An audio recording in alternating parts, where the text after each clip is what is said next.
हाँ तो दोस्तों, आज शेरू को लगने वाला इंजेक्शन। शेरू दौड़े जा रहा है, दौड़े दौड़ा भाग भाग ऐसा।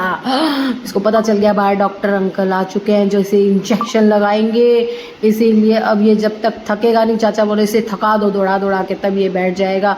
तो जब तक ये थकेगा नहीं, दौड़ता रहेगा और किसी की पकड़ में नहीं आएगा, कोई माइकल लाल नहीं है जो इसको पकड़ ले। तो ये भाग के अब अंदर जा रहा है। चाल हो गई कामयाब, गेट बंद कर लिया गया।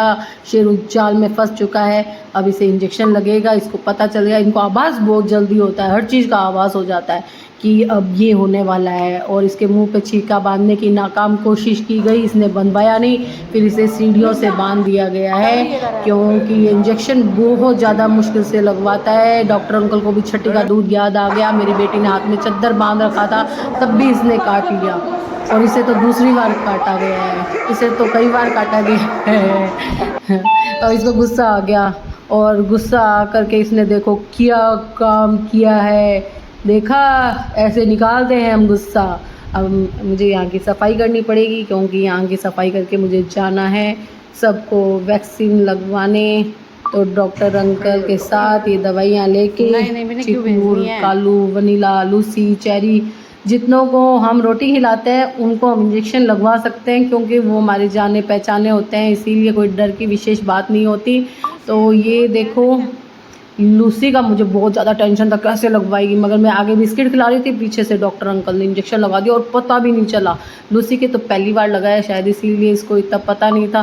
जिनके पहले से लगा हुआ था उनको ज़्यादा डर लगता है। इधर वनीला को भी चाचा पटा रहे हैं, मैं बिस्किट खिलाऊंगी और डॉक्टर अंकल पीछे से इंजेक्शन लगा देंगे। तो हमारी चाल लूसी और वनीला पे तो सक्सेस हो गई। डॉक्टर अंकल बोले घर वाले को तो लगाना बहुत मुश्किल काम था, इनका तो क्या, मगर इनका क्या अभी कालू के लगाते वक्त इनको पता चलेगा इनका तो क्या, क्योंकि इन्होंने अभी तक कालू को नहीं देखा है। कालू चाचा का लाडला बेटा, हमने पटाने के भरसक प्रयास किए मगर देखो ये पटा नहीं। और पहली बार में इसने इंजेक्शन नहीं लगवाया तो डॉक्टर अंकल बोले चलो चीकू को लगा देते हैं। तो चीकू को तो लगाया, चीकू ने आराम से लगवा लिया इंजेक्शन। चाचा ने पकड़ा, पीछे से डॉक्टर अंकल ने इंजेक्शन लगा दिया। अब हमें फिर से चाल चलनी पड़ेगी कालू को टीका लगवाने की, क्योंकि कालू को टीका लगाना इतना आसान काम नहीं है। मैंने आगे से बिस्किट खिलाए, लूसी और वनीला की तरह टीके लगवाने की कोशिश की, मगर भाई कालू चाचा का लाडला बेटा इतनी ताकत दिखाई इसने कि छुड़वा लिया खुद को। अब इसके मुंह पे छीका बांध के षड्यंत्र रचा जा रहा है कि इंजेक्शन लग ही जाएगा। ये चौथी बार है, चौथी बार में भी डॉक्टर अंकल जैसे इंजेक्शन लगाने लगे, कालू ने अपनी पूरी जोर ताकत लगा दी और जोर से चिल्लाया, खूब जोर से। जैसे इंजेक्शन इसके पास में आया, अभी देखो आप देखो, इंजेक्शन लगाते ही चिल्लाया और पूरी ताकत लगा करके छुड़ा के भाग लिया। मेरी बेटी बोली रहने दो, क्योंकि इतनी बुरी तरह से तो किसी को भी इंजेक्शन नहीं लगवाना पड़ा था शेरू के अलावा, है ना। तो चीकू ने भी आराम से लगवा लिया, लूसी ने भी, वनीला ने भी। टेंशन तो उनकी थी, उन्होंने तो आराम से लगवा लिया और इसने लगवाया नहीं। अब क्या ही कर सकते हैं। अब बारी आई चेरी की, चेरी जिसके बारे में सब लोग कहते हैं काटती है। और आज इतने दिन हुए हैं गली में किसी को इसने नहीं काटा है, बाहर वालों को काटा है। तो किस मानसिकता से काटा है ये मुझे पता नहीं है, मगर ना गली में इसने किसी को नहीं काटा। गली में होली पे भी इस पे रंग डाल दिया था, जबकि इसको मतलब बच्चे छेड़ते भी है, सोई भी होती है, उसके ऊपर खेलते खेलते बच्चे आके गिर गए और माँ बाप इसे मारते हैं। तो वो तो बच्चों को सिखाना चाहिए कि कोई कुत्ता सो रहा है तो ध्यान रखो, आगे पीछे देखो फिर खेलो। मगर खैर क्या ही कर सकते हैं, लोग तो लोग हैं। तो मेरे भाई ने और मैंने पूरी कोशिश की इसको पकड़ने की, फिर ज़बरदस्त पकड़ के प्रयास करके इसको इंजेक्शन लगवा दिया। मेरी बेटी बोली डॉक्टर अंकल को कि आप साइड में हो जाओ, उसको लगा कि क्या पता खा जाए ये इंजेक्शन लगाया इसीलिए, मगर चेरी ने ऐसा कुछ नहीं किया। और मैं पहुंची फिर से बाड़े की चीकू कालू के आधा ही टीका लगाए तो आधा फिर से लगवा ले, मगर अब थोड़ी ही लगवाएगा ये।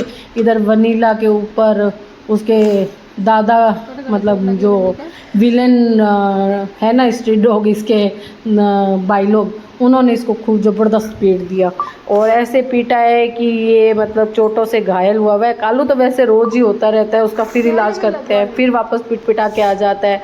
और ये देखो चीकू को गुस्सा आ गया तो सारे कट्टों में से रुई निकाल दी और बाहर जा कर के दुश्मन टीम तो नहीं है, ये नानी परनानी वाली टीम थी उसमें जाके। और ये शेरू को देखो, मैंने कहा भाई तू ऐसे फंस फंसा के क्यों सो रहा है, बस इतना सा मैंने कहा और इसमें इसको गुस्सा आ गया और गेट से कि मैं बाहर ही चला जाता हूँ, आपको मेरा सोना आराम से पसंद नहीं है। तो भाई ऐसे थोड़ी कोई होता है, इतना कोई नाराज़ थोड़ी होता है। ये देखो सीधा बाहर निकल गया। आजकल तो कहने का तो कोई ज़माना ही नहीं है। और ये देखो ये तो अब रोज़ की बात होगी, इतना बड़ा गमला है ना, इसके नीचे पूरी सुरंग खोद डाली इसने। अब इसे कौन से देश में जाना है सुरंग खोद के, मुझे तो ये पता नहीं है। और कौन सा धन गाड़ा हुआ है जो इसे निकालना है। इधर गड्ढा बंद करो जितने इधर खोद देता है। और ये देखो इसको पता है कि इसके बारे में बातें चल रही है ना, तो आंखें कैसे कैसे मटका रहा है।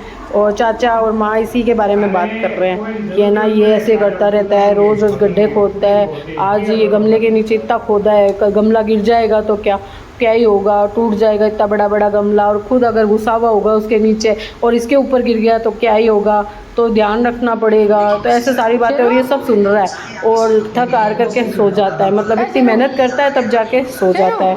और दिन में सोता रहता है, रात को जागता रहता है। रात को भौंकेगा, चिल्लाएगा, रोएगा, सारी एक्टिविटीज़ की रात को होती है। सुबह इसका आराम का टाइम होता है।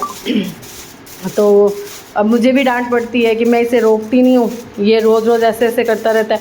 भाई देखो इस जन्म में तो मैं इसको मार नहीं सकती और इस जन्म में तो मैं प्रार्थना भी भगवान से ही करती हूँ, इसको जितना जीवन दिया है ये आराम से जी ले और जब इसकी मृत्यु आए तब ये आराम से जाए, बिना तड़पे, बिना किसी बीमारी के, परेशानी के। क्योंकि मैं उसे तड़पता हुआ भी नहीं देख सकती। ये देखो मैंने कहा था ना ये गमला गिर ही गया आखिर।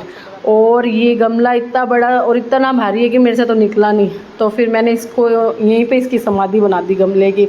और है ना यहाँ पे सारी जगह पर जो पत्थर वत्थर थे वो इकट्ठे करके इस गड्ढे में डाल के इसके ऊपर मिट्टी डाल करके इसको बराबर करने की कोशिश की है। क्योंकि पता चल गया कि गमले की ये गति की गई है और ये दुर्गति की गई है तो बहुत डांट पड़ने वाली है हम दोनों माँ बेटों को, ठीक है ना। अब क्या है कि शेरू की करतूतें मुझे ही तो छुपानी पड़ेगी, कौन छुपाएगा। क्योंकि ना मैं उसको समझा सकती हूँ, ना मैं डांटने वालों को रोक सकती हूँ। और ये देखो यहाँ पे पूरी है ना पट्टियाँ लगा दी। पहले पौधे लगाने का विचार था मगर ये हर जगह गड्ढे खोदेगा इसलिए पट्टी लगा दी, पूरा बगीचा बंद कर दिया। अब छुट्टी का दिन है तो ये शेरू का कोई मसाज करेगा, कोई दबा के सो जाएगा इसको। तो ये सब शेरू के चिपके हुए रहेंगे कि आज शेरू के साथ हॉलीडे मनाया जाए। चलो।